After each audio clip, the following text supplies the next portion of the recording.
Hello, আসসালামু আলাইকুম। এখন আমি জালি কাবাব বানাইতেছি। এই যে 4টা হইছে, আরও বানাইতেছি।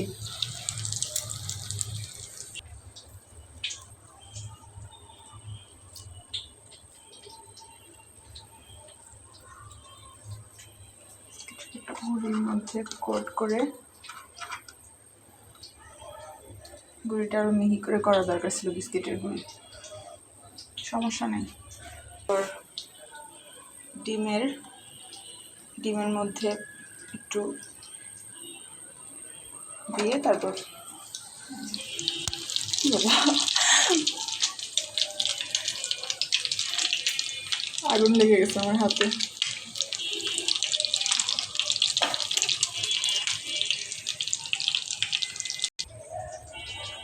সবগুলো বানায় নিব এভাবে।